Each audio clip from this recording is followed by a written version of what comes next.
Look at these.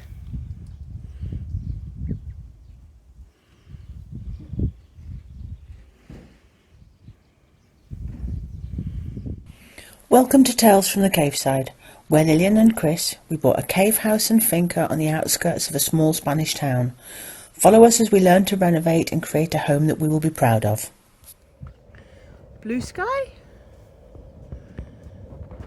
and across the valley.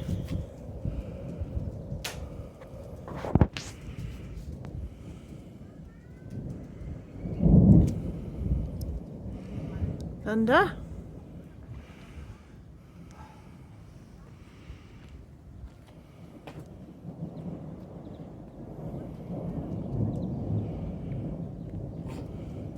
I don't know if you can hear it, but it is raining. And look at the state of that. Loki, why are you such a mess? Do you intend to go indoors like that? Well, he's not impressed.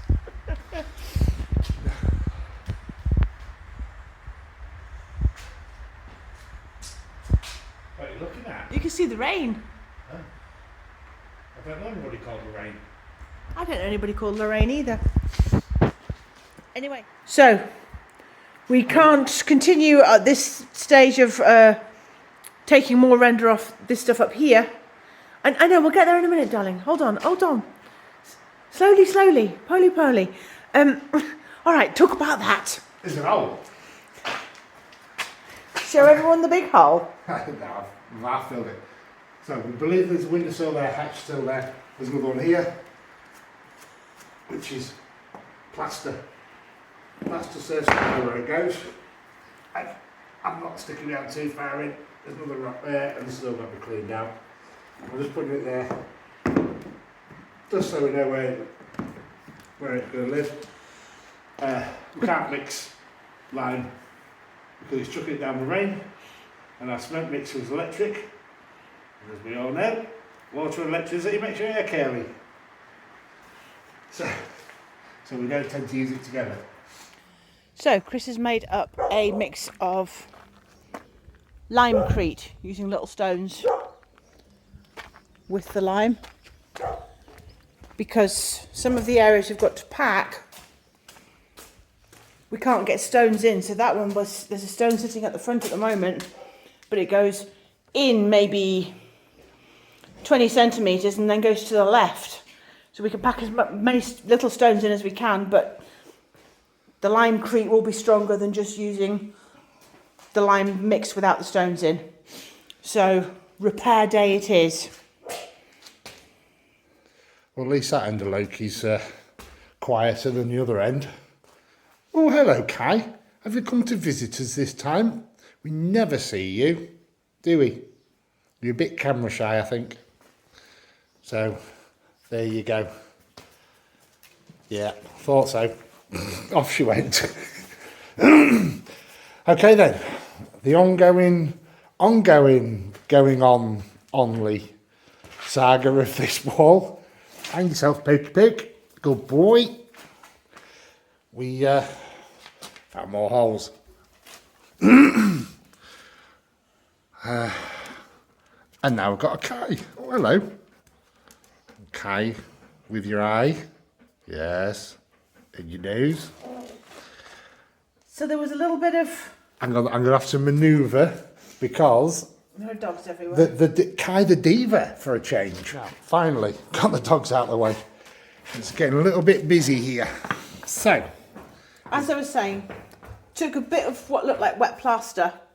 We have various bits of it. This funny coloured stuff, look. And there was a round circle of it, so I chipped away at that so that we can make good behind. Only to find that it went all the way back. that there isn't a behind. There isn't a behind. And what was actually behind is... oh, that's another bit of bone. But this is old wood. It just smells like rotten wood. Look, it's all just come out.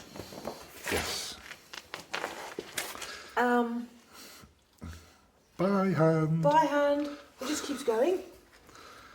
So again, another section of stabilisation before we carry on again. This thing that we expected to take us about 2 weeks looks like it's going to take a month, because we just can't rush it. We've got to do step by step by step. Clean out one day, backfill, fix, leave that 24 hours to form some kind of solidity before we start on the next bit. This is just ooh. Ooh. The roll's giving birth to another random rock. Oh. Okay. However, it's very square looking hole. It is again like one we found over there. One? I think you need more fingers to count on, my lady. So, we found this one, which we thought was a small hole. And if you can tell, it's square. And it measures approximately 15 centimetres from side to side. So we are suspecting that piece there is another one, because it looks the same as that previous one. And then we have another one here. Bear in mind this is at the corral ground level, but that one's a slightly smaller hole. And then we have this one here, which is getting bigger. Which is getting bigger. And excuse the zooming about. We know that's another one just there. And this was the one that I filled this morning, and where we made a limecrete up with marble stones to use as like a gravel, and then marble rocks have been wedged and hammered back in. So, with that in mind, maybe there's another one there, or possibly another one there. But this spacing, I don't know. So to try and get some kind of perspective on it, there is the one on the left. There's one that's actually hiding behind the water pump dispenser. Never mind. So there's one. Move along. Two. Three. That one goes slightly higher. 4. You can see down there. 5. Yep. And then the one that I filled in this morning. 6. And maybe some more a little bit further along. Yeah, there's a great big rock rumpus in here, so it's difficult to judge until we actually clean it off some more. Yes. So we may have used that to fill it down now. Also, here, where we'd filled a piece there and a little bit there, I've had to fill in more this morning, or this afternoon, because that was another round hole. So possibly could be a cross brace, and maybe then that piece there that we filled in a while ago was also a cross brace. We didn't know why it went in so deep, when we just presumed it was knocked out when the window was remade or whatever was done. But that would kind of make sense. Could this actually be the missing lost cave of the property that we were actually told about when we bought the property? We believed it was on the back wall, as we showed in another video, where we thought it was. However, could this be the lost cave? So maybe there's another cave under here that's just been filled in. Because at the end of the day, the finca was a cave that the roof fell in, or they took the roof off and then they built an upstairs. Was it 2 caves and the roof fell in and they filled this one in? Yeah, there are on the other side of the town cave houses that are exactly like this. With, it looks like just a bit dug out in the front, and then a brick front on it, and then a false roof on the wall behind just coming down. Presumably over the years there's been issues and fallen down. There's a chap that whose children I speak to sometimes up at the other end, he's got his cave, and it's done like a finca like ours. So Yes. you go downstairs, and it's got an upstairs. Yes, it does. Next door, he had a cave, and the roof fell in because They concreted in it. the 1950s they decided it was a new modern thing to do, and they concreted the roof, and it fell in. So what he's now done is he's put a false roof on it. So technically it's cave, but it's got a modern roof on it with tiles. Yeah. But it goes back into the mountain. Yeah. We've very kindly been lent this compressor and these tools by a good friend of ours so that we can have a go, try it before we decide that we're going to buy our own kit. What we're going to try with it today is we're going to spray the lime, the NHL 5 mix, the strong mix onto this wall here. The idea behind spraying it is because if we put it on by hand, the actual force of pushing it on bit by bit potentially could dislodge more bits, and we need strength. So let's see how it goes.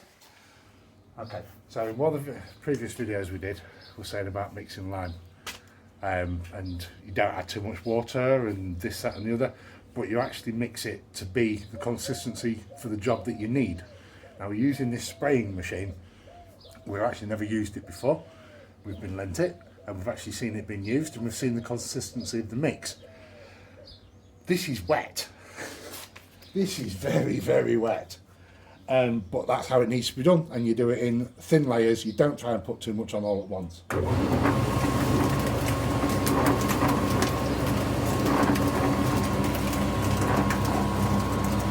That's very wet. Okay, so the compressor is full. It's working on here. Hear the noise, it's scary. Ear defender's on because the amount of noise it's making. Mix is ready, and this is my very first go at trying this.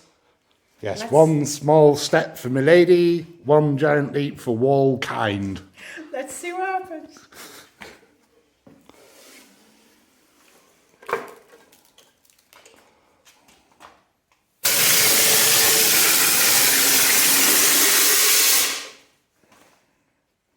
Well, that's kind of awesome.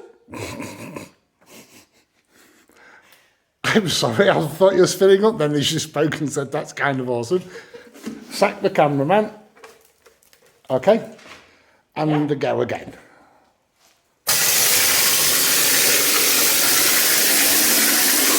Okay, well, I'd have videoed the whole thing if I knew how short amount of time that would take. It's taken about 5 minutes for that bucket of mix to go on. It's actually taking longer for the 50-litre compressor to refill with air than it did to put this on. Very impressed. We will definitely be investing in one of these machines. Some of it's gone on a little bit thick. Some of it's already started to turn. Go nice and solid. First go, first coat. I'm happy with that. It's going to make these striation style rocks really nice and strong. Better go make another mix. Coffee time. Just come out and seen these little two. Oop, slightly out, there you go. Mr. and Mrs. Lizard. Doing what Mr. and Mrs. Lizards do when it's getting ready to be egg laying time. And they're not timid, or at least don't seem to be. So, a little update on the tank. Hiding down here behind some rocks is Mr. and Mrs. Dragonette. Coming to have a look, see if I've got some food for them. They are cute, they're one of my favourites. And we had 2 little clownfish in the nano tank, along with this anemone. We have moved them over here, and with acclamation managed to introduce them to 2 larger friends, and everybody is friends, which is good. You can have problems when you're mixing pairs of clownfish. Not a lot else here, some new snails. These guys make me laugh. Look like bumper cars or something with those aerials sticking out. And there's a conch there just trying to climb a rock. Oh, sorry about the state of the tank, I apologise. And just in there, there's a couple of mushrooms, just to see how well they'll do in here. They're doing really well in the nano tank. We may use that as a grow-on tank.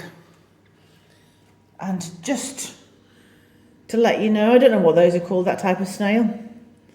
This little guy here. But Chris says he looks like a toenail, so he's now called a toenail snail in our house.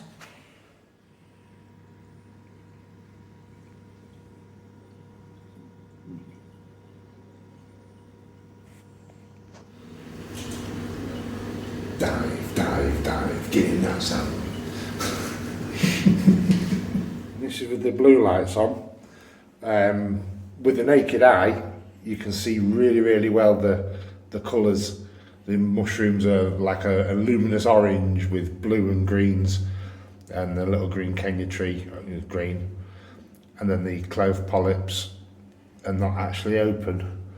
They're not happy at the moment, but it will take a few days. And the green star polyps, it may pick up, but again, you need a special filter for cameras to see these blue lights, but hopefully you might get a bit of an idea. In the white light you can see things a bit better. There's the mushrooms, Kenya tree, there's a little white Kenya tree in that rock over there. The green star polyps at the back, obviously they're green, they do fluoresce. Just this camera needs, as Chris said, a special filter on it to be able to pick things up properly in the blue lights.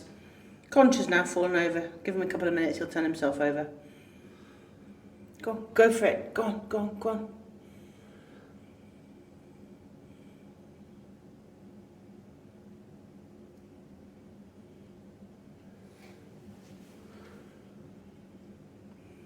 Come on, we're willing you.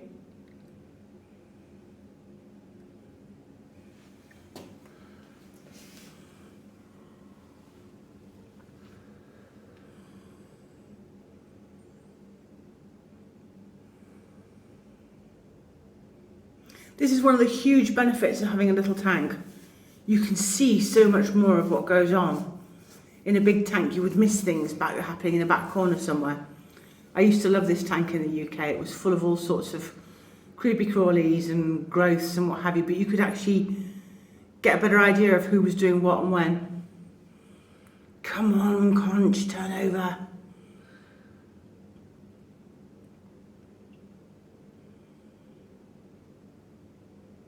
Has he worn himself out? I think so. Flailing around. As usual with these things. It'll all happen when you turn the camera off. This is well weird.